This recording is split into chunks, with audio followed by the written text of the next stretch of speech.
Hello everyone, you are most welcome. My name is Lakshmi Shankar. आज के session में हम लोग लर्न करेंगे how to write winning Upwork cover letter. Upwork पे कैसे विनिंग कवर लेटर राइट करते हैं इसको डिटेल में देखेंगे। For writing a cover later on Upwork, time, strategy, skills and mindset की जरूरत होती है।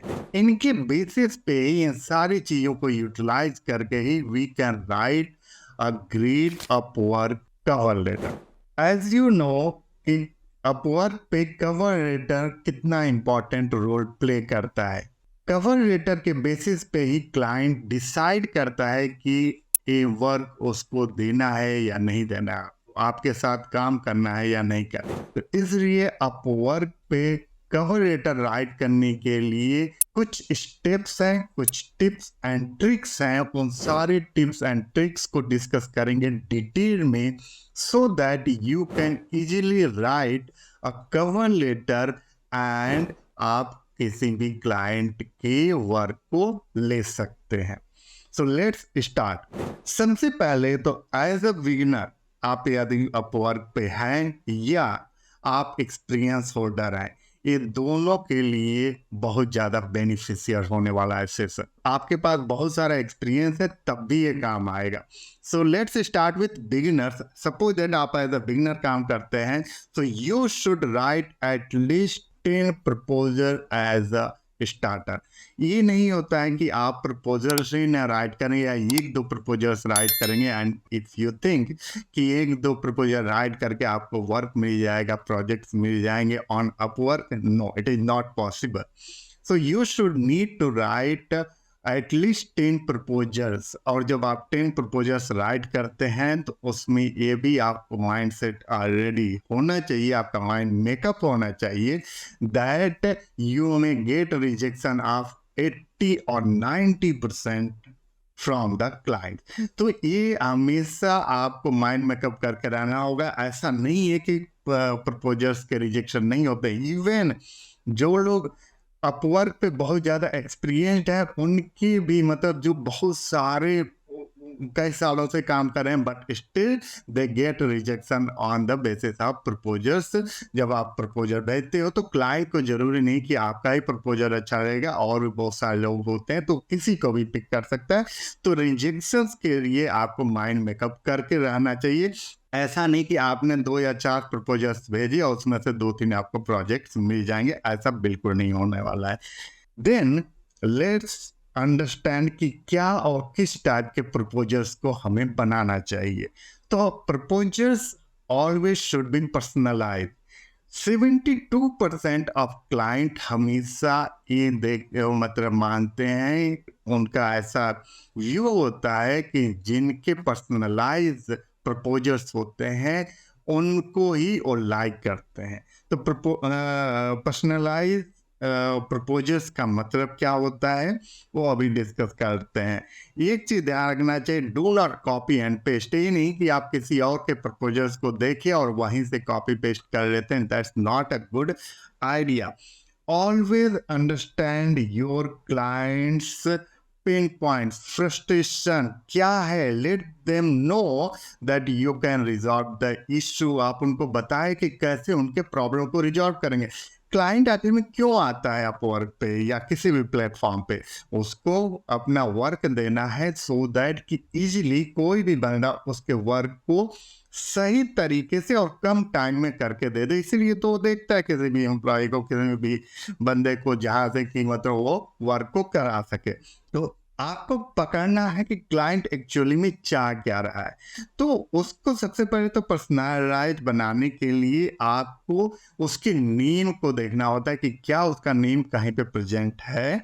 तो उसके लिए सबसे बेस्ट जो तरीका होता है कि जब आप उस क्लाइंट के डिटेल्स को देखते हैं और नीचे जाते हैं जहां पर कि एक क्लाइंट से रिसेंट हिस्ट्री वाला पोर्शन होता है, तो यहाँ पर आप कहीं नेम्स देख सकते हैं कि मतलब कोई भी जो भी पहले फ्रीलांसर उसके साथ काम किया है और उसने यदि वहाँ पर नेम मेंशन किया और क्लाइंट का, so take that name from there. ये बहुत ज़्यादा हेल्पफुल होता है। इससे आप पर्सनलाइज कवर लेटर बना सकते हैं। जब आप नीम वहाँ से देख लेते हैं, उसके बाद से आपको ट्राई करना चाहिए, try to find out the industry कि किस इंडस्ट्री का वो क्लाइंट है। सपोज दैट ई कॉमर्स का है या अदर इंडस्ट्री का है, टेक क्लाइंट है, किस टाइप का क्लाइंट है। आपको यदि इंडस्ट्री और नीम पता चल जाता है तो इससे ज़्यादा बहुत ज़्यादा हेल्प मिलता है आपको कि उस क्लाइंट को पिच करने में बहुत इजी हो जाता है। तो सपोज दैट कि एक क्लाइंट जो है उसको ग्राफिक डिजाइनर चाहिए और वो ई कॉमर्स इंडस्ट्री का है वो बंदा। तो इसमें एक तो तरीका है कि आप जैसे एज अ ग्राफिक डिजाइनर काम करते हैं तो आप सिंपली राइट कर सकते हैं I am working as a graphic designer, मतलब लाइक 1 ईयर या 6 मंथ 2 ईयर्स, और उसके अलावा आप अपना पोर्टफोलियो का लिंक दे दें। यही तरीका होता है। लेकिन इसको यदि आप थोड़ा सा ट्विस्ट करेंगे और पर्सनलाइज करेंगे तो आपका यूनिक हो जाता है cover letter and definitely you can get that project. तो उसके लिए कैसे राइट कर सकते हैं, that's you can see here. तो सपोज दैट क्लाइंट का नेम ओलिवर है, so you can write hi Oliver, I noticed you need a graphic designer for your website, however e-commerce is special and your sales depend on having great graphic design, so there's a lot at stake in getting this right, and I imagine you are looking for someone who understands how important this is to you। इससे ये हो जाएगा जैसे ही client के पास से जाता है cover letter, client can easily understand कि वो जो बंदा है, मतलब जो फ्रीलांसर है, उसने उस क्लाइंट के बारे में रिसर्च किया है और एग्जैक्टली टू द पॉइंट बात कर रहा है। यदि रिसर्च आप नहीं किए होते तो उसका नाम नहीं पता होता, उसके इंडस्ट्री का नाम नहीं पता होता, और उस बंदे के लिए, मतलब जो क्लाइंट है उसके लिए ये जो भी ग्राफिक डिजाइनर वो देख रहा है, वो क्यों देख रहा है, क्योंकि उसको सेल्स चाहिए और ज़्यादा सेल्स चाहिए, और वो ऐसा ग्राफिक डिजाइनर चाह रहा है जो कि उसके सेल्स को और बढ़ा दे। तो इसी पे तो टू द पॉइंट आपको उसको राइट करना है। तो यहाँ पे बेनिफिट होता है रिसर्च करने का। Then next point is save the time. Client क्यों आ रहा है ग्राफिक डिजाइनर के लिए, क्यों देख रहा है, क्योंकि वो अपने ब्रांड का ऐसा ब्रांडिंग करना चाह रहा है जिसकी वजह से उसके सेल्स में ग्रोथ हो। तो क्लाइंट तो ये काम नहीं कर सकता, उसको नहीं आता ग्राफिक डिजाइन, इसलिए तो ढूंढ रहा है। तो अब यहाँ पर आपको क्लाइंट को समझाना है कि कैसे आप क्लाइंट को एक तो सेल्स में ग्रो करा सकते हैं, दूसरा कैसे उसके टाइम को सेव कर सकते हैं। So for that you can right, I focus on e-commerce graphic design, but I approach it a little differently than most. Since my clients' job are all about converting traffic into paying customers, my job is to help them by producing professional design that not only look great but also implement design strategies that help you convert। तो यहाँ पर आप conversion की बात कर रहे हो, and that is what client is looking for, so definitely this could be your unique proposal। Now next point, what we should focus on, authority। Actually 83% of customers clients check online review। तो आप यार पहले से आप work हैं, आपके पास experience है, आपने कुछ प्रोजेक्ट्स किए हैं, definitely you would be having some मतलब रिव्यूज फ्रॉम द क्लाइंट। तो आपको वो रिव्यूज को यहाँ पर यूज करना है, लेकिन टेक्निकली यूज करना है, स्ट्रेटेजिकली यूज करना है। ये नहीं कि जो भी आपके पास ऐसा कुछ भी मतलब रिव्यूज आए हों उनको यहाँ पर अटैच कर दे। It should be relevant. ऐसा नहीं होना चाहिए कि रेलेवेंट ना हो और आप दूसरे रिव्यूज को, सपोज दैट आपको मतलब वेब डिजाइनिंग पे कोई भी मतलब रिव्यूज मिला हुआ है और आप उसको अभी जो क्लाइंट है वो सोशल मीडिया डिजाइन के लिए देख रहा है, तो वेब डिजाइनिंग का यदि आप यहाँ पर रिव्यू लगाते हैं तो वो इतना रिलेवेंट नहीं होगा। Yes you can use it, but ज़्यादा वो बेनिफिशियल होगा कि आपको बिल्कुल रेलेवेंट जो भी है रिव्यू उसको वहाँ पर लगाए। अब ऐसा भी हो सकता है कि क्लाइंट ने सपोज दैट आपको मतलब 8-10 लाइन्स का या 1 पेज का पूरा रिव्यू दिया हुआ है और आप सोच रहे हैं कि हाँ मतलब पूरा मैं लगा दूंगा तो एक क्लाइंट देखेगा तो बहुत खुश हो जाएगा। नहीं, आप ये सबसे बेस्ट तरीका ये होता है कि उसमें से जो वो वाला पार्ट है जहां पर कि क्लाइंट आपके स्पेसिफिक उस वर्क के बारे में बात कर रहे हैं, तो वो पॉइंट को बस वहां से कट कीजिए और यहाँ पे पेस्ट करना चाहिए, सो दैट कि इसको अभी जब ये जो करंट क्लाइंट है वो देखेगा तो ज्यादा रिलेट करेगा। तो सिंपली आपको क्या करना है, इस तरीके से आप राइट कर सकते हैं, here what my clients are saying about me, like Lakshmi designs are awesome, are AOV jump 23% and उसके आगे क्लाइंट का नेम और उसका कंपनी का नेम। आप और भी यदि है रिव्यू से रिलेटेड तो you can write like are conversion jumped by 15% after we work with Lakshmi, client का नेम एंड उसका ऑर्गेनाइजेशन। अब यहाँ पर एक चीज आता है, यू कैन आस्क लाइक कि मैं तो बिल्कुल बिगिनर हूँ, मेरे पास तो कोई भी मतलब अपवर्क पे मतलब पहले से वर्क नहीं है, तो मैं तो किया नहीं हूँ। तो यस, इन दैट केस आपके पास रिव्यूज नहीं होंगे क्लाइंट के साइड से, तो you can skip this part, आप ये चीज इंक्लूड नहीं करेंगे। जैसे ही आपके पास रिव्यूज आ जाते हैं then you start using that reviews, but make sure कि स्ट्रेटेजिकली आपको यूज करना है, टू द पॉइंट यूज करना है, और रिलेटेड रिव्यूज को आपको कैसे सही से क्लाइंट को रिप्रेजेंट करना है वो आना चाहिए, जो अभी हम लोगों ने डिस्कस किया।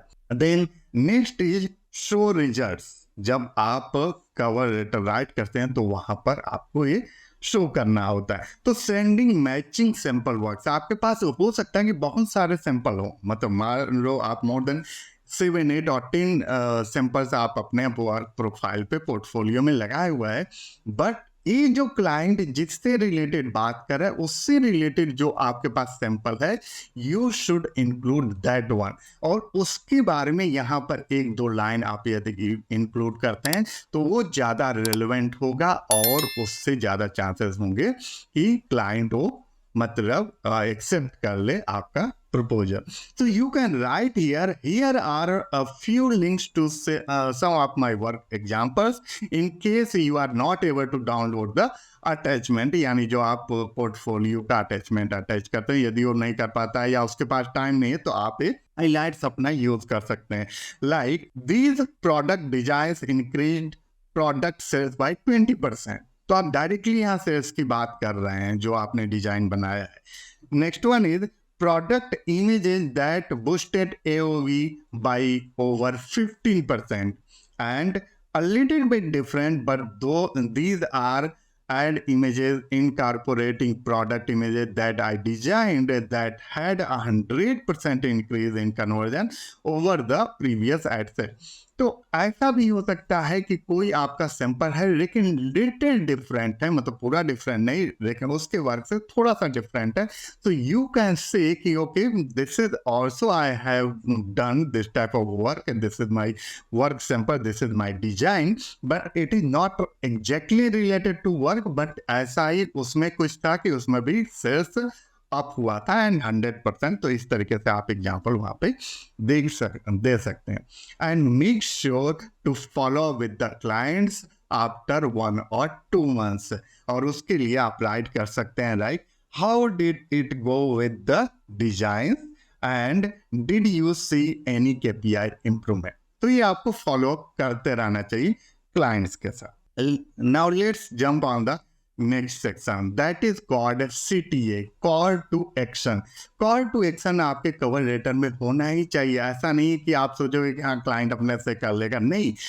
हर एक क्लाइंट जब अपवर्क पे आता है या किसी भी प्लेटफॉर्म पे आता है तो कोई चीज नहीं होता कि उसको सारे प्रोसेसेस उस पर्टिकुलर प्लेटफॉर्म के पता हो, उनको आपको गाइड भी करना होता है, और कॉल टू एक्शन तो मस्ट होता है कि आपको ऐड करना ही करना चाहिए। तो what you can write, let's have a chat and what time are you free today, Greg या ओलिवर, जो भी क्लाइंट का नाम है, thanks and your name like Lakshmi Shankar. Then उसके बाद आता है PS section. PS section is also very important. The thing is that we have seen मतलब clients बहुत सारे केसेस में, मतलब as per study more than 79% of the cases में ऐसा होता है कि क्लाइंट पीएस सेक्शन को ज्यादा वैल्यू देखता है, उसी को देख कर करके और वो प्रपोजल को एक्सेप्ट करते हैं। तो पीएस सेक्शन को भी अच्छे से राइट करना मस्ट है। यहाँ पर कुछ चीजों को पीएस में ध्यान देना चाहिए। राइट, आपको अर्जेंसी क्रिएट कर देना चाहिए पीएस सेक्शन में। और सेकेंडरी कॉल टू एक्शन इसमें ऐड कर सकते हैं, give related some more extra in the PS section. तो इसको कैसे राइट करते हैं वो देख लेते हैं। राइट, क्रिएट अर्जेंसी, इसके लिए आप क्या राइट कर सकते हैं, my schedule looks like it's going to be filling up, so let's get our call locked in. इस तरीके से अर्जेंसी क्रिएट आप कर सकते हैं। सेकेंडरी सिटी के आप राइट कर सकते हैं, right, send me a message. और reinforce your motivation means like, also if you would like to learn a bit more about working with me, here's a link to couple of FAQs about my process, structure and delivery timelines। बहुत सारे client जानना चाहते हैं कि आपका work करने का तरीका क्या है। हर एक फ्रीलांसर का काम करने का तरीका होता है। काम करने का तरीका मतलब जैसे आप एज ए ग्राफिक डिजाइनर काम करते हैं तो पहले क्या चीज़ का मतलब गेदर करते हैं, फिर कैसे डिजाइन करते हैं, फिर कितने दिन में डिलीवरी करते हैं, सारी चीज़ों का एक प्रोसेस होता है। तो वो आप अपने FAQs में बेटर होता है कि इंक्लूड करते हैं और वहाँ से क्लाइंट उसको देख सकता है। Give a latest something extra, by the way I took a quick look through your existing website and I see what you mean. We can do a lot better there. I identified a few areas where not only we can make it look better and probably convert sales better, but also improve page load speeds too. Shoot me a message with time slots you are available today and I can run you through it on a call together. तो इसमें आप specific उस client के बारे में बात करें, उस क्लाइंट की वर्क के बारे में, उसके क्लाइंट का वेबसाइट आपने देखा है, रिसर्च किया है, तो इससे क्लाइंट को लगता है। And also make sure always put client first. ये नहीं कि आप अपना ही पूरे कवरिंग लेटर में बात मत करिए, सबसे पहला फोकस होता है क्लाइंट देन यू। तो यहाँ पर आपको रिसर्च करना, बिना रिसर्च किए राइट नहीं कर सकते, तो ये रिसर्च करना पड़ता है। यहाँ पर जैसे कि उसके वेबसाइट को रिसर्च किया है, उसके डिजाइनिंग पैटर्न को भी बात कर रहा है और यहाँ पर उसके स्पीड की, वेबसाइट की स्पीड की भी बात हो रही है। Then add personalized thoughts. अब इसको कैसे आप राइट कर सकते हैं पीएस सेक्शन को, like this sounds like a really great project and a wonderful opportunity to boost your KPIs by presenting a super clean brand image. I am excited to get started. Shoot me a message so we can coordinate. तो इस तरीके से आप एक winning cover letter Upwork पे write कर सकते हैं। मेक श्योर कि always utilize these 4 things, time, strategy, skill and mindset. इन चारों को मिलाकर करके आप जब कवर लेटर राइट करेंगे, definitely client will accept your cover letter. तो आज के सेशन में इतना ही, फिर हम लोग नेक्स्ट सेशन में मिलेंगे नेक्स्ट टॉपिक के साथ। Thank you, thanks for watching.